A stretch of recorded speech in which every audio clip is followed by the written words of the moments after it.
Sorry about that. I'm still trying to figure out how chairs work. So you didn't notice because I'm irrelevant, but it's been a long time since I've posted anything. I'm not going to do like a welcome back video or an update or anything, just because nobody missed me to begin with. However, the last video I did actually post was a YouTube short for a recipe.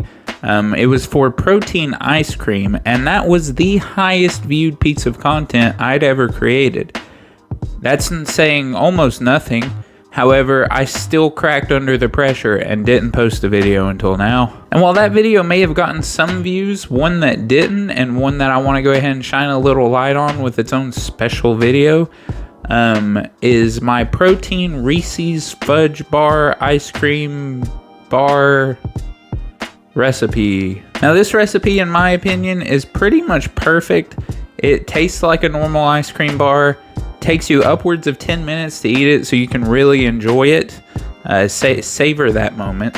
And then, it's all under 100 calories, which once you taste it, you're going to accuse me of some sort of alchemy, some sort of black magic that I have conjured up, because it does taste that good for almost no calories. It's a perfect diet hack, in my opinion, for when you're craving something sweet, but you can't afford the calories on your diet. Enough of that though, let's get into how to actually make it. I'm going to be using gram measurements for this recipe because I am a human. I'm no animal. I have technology. I can properly weigh my stuff out to make sure I know exactly how much food I'm eating, and I don't have to worry about alternate proportions or the recipe going wrong because I had too much of this and not enough of that. However, I believe in this recipe so much that I am going to devolve myself into just heathenistically dumping in cups and tablespoons into the recipe just so it hits the widest audience possible. I want everyone to be able to enjoy this, even you people. So starting out, we're going to want 10 grams of a protein powder of your choice. Of course, it's better to go with chocolate based here. I am sticking with the Reese's theme, so I'm going to be using chocolate peanut butter. Sorry, and that was a tablespoon for you people. Next up, we want 14 grams of 1 1/2 tablespoons of Hershey's cocoa powder. But this ain't your racist uncle's cocoa powder because we're actually going to be using special dark for our formula. I have tested it with the normal cocoa powder, and trust me, you want to keep it special dark. Once you do, you can't go back or something. For the peanut butter flavor, we're going to want 10 grams or 1 tablespoon of powdered peanut butter. So I do use the PB Fit Cocoa Edition just for that extra chocolate peanut butter flavor. Key step here, you do want to sprinkle in a little bit of salt. Trust me, it really brings out that peanut butter taste. You're going to want to add 14 grams or 1 1/2 tablespoons of sugar-free chocolate pudding mix. And here's the part of the video where some people are going to be angry with me, because if you're delusional enough to think that artificial sweeteners give you cancer, then I'm creating a bioweapon. You see, because we're actually going to want 20 grams, a whopping 2 cups of artificial sweetener. As things get colder, they tend to get less sweet, so to make sure we have the proper flavor proportions here, you're going to need a lot of it. And here are studies on the screen that show that not only are artificial sweeteners okay to consume, but they also conduce weight loss. So why make your life harder when you can make it sweeter? I'm really going for that stevia sponsorship here. Once you got all the dried ingredients in your bowl, you want to go ahead and mix that up just to prevent clumping. Trust me, it'll help you out a lot later. Once everything's together, we're going to move on to our wet ingredients here. I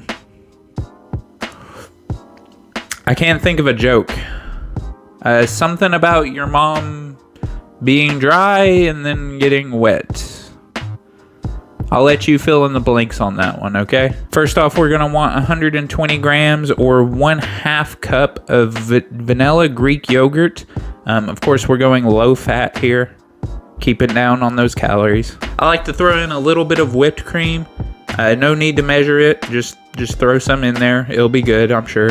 And here's a fun part for YouTube tutorial viewers. It's where you actually get to make your own decision for once. So we're gonna want 15 grams of a liquid. That's right, any liquid will do. Water's a liquid. You can use almond milk like I do. But feel free to go ahead and even sacrifice your own blood for this. I did say it was witchcraft earlier, so go ahead. Just really, really make this some black magic. After sacrificing your blood to the ice cream gods, next you're going to want 30 grams of sugar-free chocolate syrup. And that was 1.5 tablespoons. Now that you got everything in the bowl, you want to go ahead and mix it together with something that any standard chef would have in their kitchen.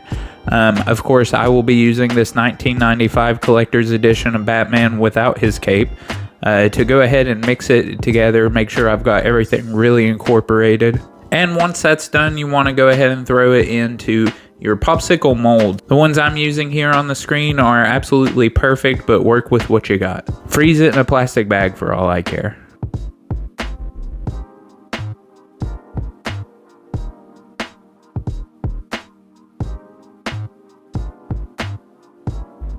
Anyways, go ahead and throw it in the freezer. You can make multiple batches at once just so you always have one ready to go.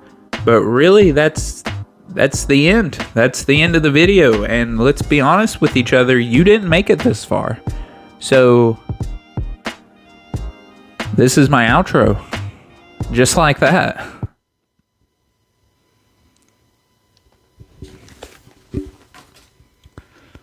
Okay, that's a wrap.